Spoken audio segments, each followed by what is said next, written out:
Bismillahirrahmanirrahim. Assalamualaikum warahmatullahi wabarakatuh.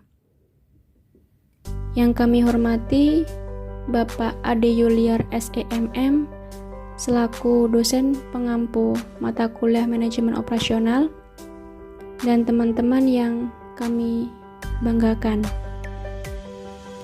Kami dari kelompok 4 yang terdiri dari Anida Suciwardani, Eka Yustianingsih, dan Abdullah Karim Amiruddin akan mempresentasikan hasil kerja kelompok kami dengan tema desain barang dan jasa. 1. Desain barang dan jasa.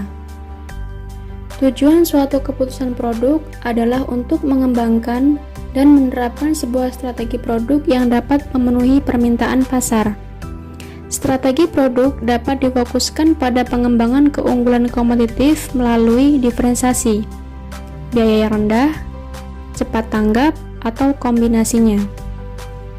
10 keputusan strategi manajemen operasional yang perlu diperhatikan dalam desain dan jasa yaitu mengelola kualitas, strategi proses, strategi lokasi, strategi tata letak, sumber daya manusia, manajemen rantai pasokan, manajemen persediaan, penjadwalan, dan pemeliharaan. A. Pemilihan barang dan jasa. 1.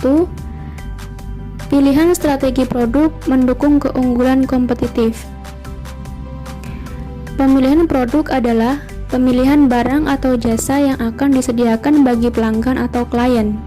Misalnya, diferensiasi, yaitu Rumah Sakit Kanada dan spesialis hernia dapat membantu pasien kembali ke kegiatan normal dalam 8 hari dibandingkan dengan rata-rata rumah sakit lainnya, yaitu 2 hari.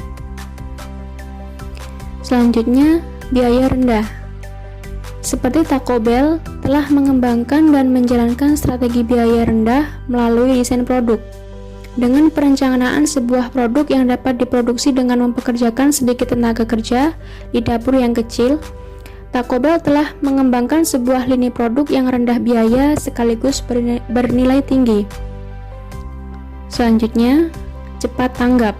Seperti strategi Toyota dengan menjalankan desain mobil tercepat di industrinya. Waktu desain yang lebih pendek membantu Toyota memperkenalkan mobil ke pasar sebelum selera konsumen berubah dan melakukannya dengan teknologi terkini dan inovasi. 2. Siklus hidup produk dan strategi. Ada 4 fase, yaitu fase pengenalan, fase pertumbuhan, fase kematangan, dan fase penurunan. 3. Analisis produk berdasarkan pada nilai. Analisis produk berdasarkan pada nilai menguatkan produk dalam urutan menurun berdasarkan pada kontribusi uang masing-masingnya kepada perusahaan dan mengurutkan total kontribusi uang tahunan produk. Laporan analisis produk berdasarkan nilai membantu manajemen dalam mengevaluasi strategi yang mungkin dilakukan untuk masing-masing produk mencangkup peningkatan arus kas, peningkatan penetrasi pasar, yaitu meningkatkan kualitas dan mengurangi biaya, atau pengurangan biaya, yaitu memperbaiki proses produksi. B. Penciptaan produk baru. Pengembangan produk baru yang agresif mensyaratkan perubahan untuk membangun struktur internal yang memiliki komunikasi terbuka dengan pelanggan, budaya pengembangan produk inovatif, agresif, kepemimpinan yang kuat, insentif formal, dan pelatihan. C. Pengembangan produk. Dalam pengembangan produk dibagi menjadi 4. Yang pertama, sistem pengembangan produk. Sistem pengembangan produk bergantung pada dukungan dan integrasi yang sukses dari 10 keputusan OM, dari desain hingga pemeliharaan produk. Yang kedua, penyebaran fungsi kualitas. Penyebaran fungsi kualitas adalah suatu proses untuk menentukan kebutuhan pelanggan atau keinginan-keinginan pelanggan dan menerjemahkannya ke dalam atribut bagaimana yang dapat dimengerti dan dilakukan oleh setiap area fungsional.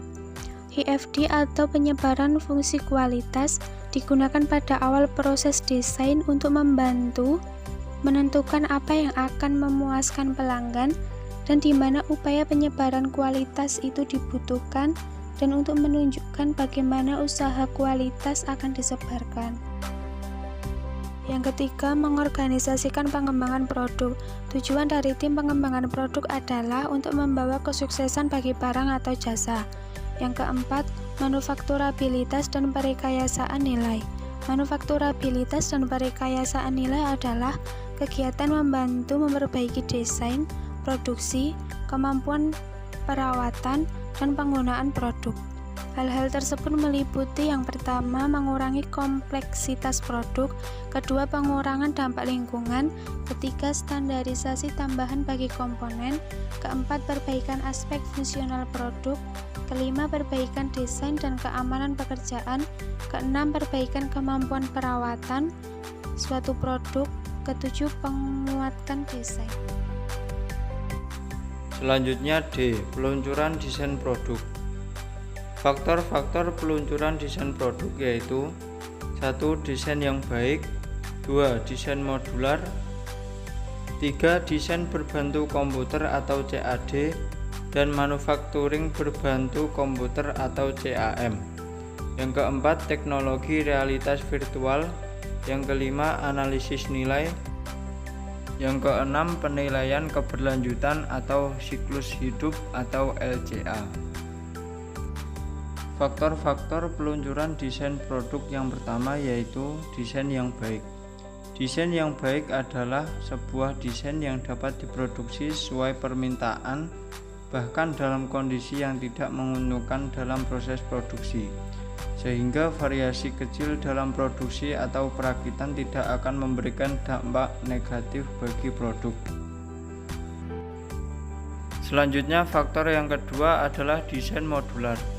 Desain modular adalah sebuah desain di mana bagian-bagian atau komponen-komponen sebuah produk dibagi menjadi modul-modul yang dapat dipertukarkan atau diganti dengan mudah. Selanjutnya, desain berbantu komputer atau CAD dan manufacturing berbantu komputer atau CAM. Desain berbantu komputer atau CAD adalah penggunaan komputer yang interaktif untuk mengembangkan dan mendokumentasikan sebuah produk. Selanjutnya, teknologi realitas virtual. Realitas virtual adalah bentuk visual dari komunikasi di mana gambar menggantikan bentuk sebenarnya dan biasanya memungkinkan pengguna untuk merespon secara interaktif. Akar dari teknologi realitas virtual dalam operasi adalah CAD. Selanjutnya, analisis nilai. Analisis nilai adalah suatu tinjauan atas produk sukses yang memberikan andil dalam proses produksi. Selanjutnya, keberlanjutan dan penilaian siklus hidup atau LCA.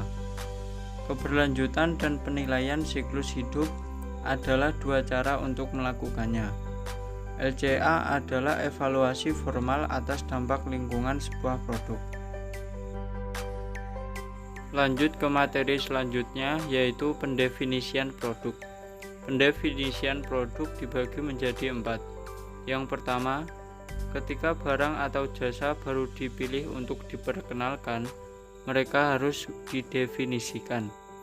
Yang kedua, tagihan material adalah sebuah daftar hierarki pada komponen-komponen, deskripsinya, dan jumlah masing-masingnya yang dibutuhkan untuk membuat satu unit produk.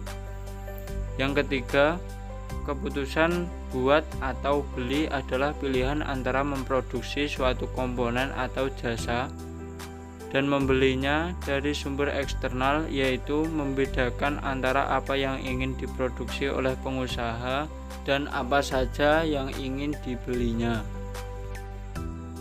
Dan yang keempat adalah teknologi kelompok. Teknologi kelompok adalah sebuah sistem pengkodean produk dan komponen yang merinci ukuran, bentuk, dan tipe pemrosesan, memungkinkan pengelompokan produk-produk serupa. Selanjutnya, dokumentasi produksi. Dokumentasi produksi dibagi menjadi 7. Yang pertama, gambar perakitan atau assembly drawing. Gambar perakitan menunjukkan gambar jelas suatu produk yang biasanya gambar 3 dimensi atau dikenal dengan sebagai gambar isometrik.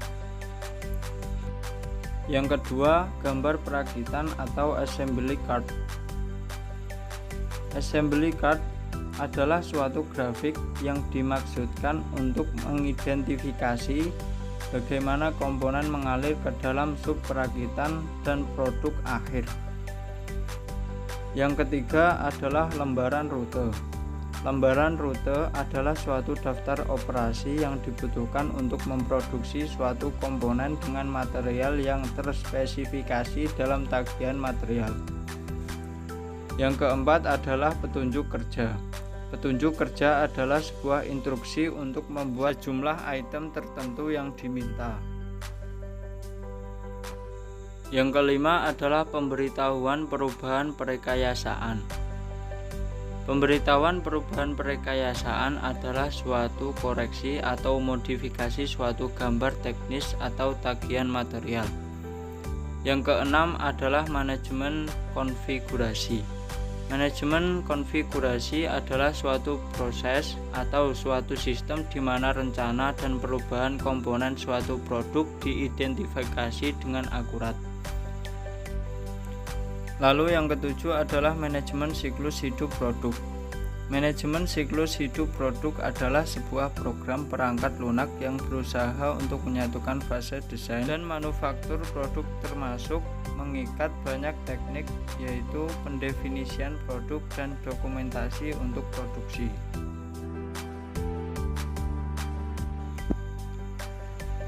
Selanjutnya G.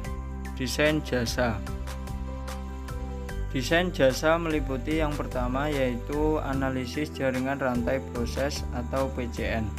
Yang kedua, penambahan efisiensi kerja. Yang ketiga, dokumen jasa. Selanjutnya H. Penerapan pohon keputusan atau decision trees untuk desain produk. Pohon keputusan ini digunakan untuk keputusan produk baru serta untuk masalah manajemen lain yang beragam ketika ditemukan ketidakpastian. I. Transisi ke produksi. Salah satu seni manajemen adalah mengetahui kapan akan memindahkan dari sebuah produk dari pengembangan ke produksi. Pemindahan inilah yang disebut transisi ke produksi. Selanjutnya J. Tanggung jawab sosial korporasi. Tanggung jawab korporasi merujuk pada semua hubungan yang terjadi antara sebuah perusahaan dengan semua stakeholder. Termasuk di dalamnya adalah pelanggan, pegawai, komunitas, pemilik, investor, pemerintah, supplier, dan kompetitor.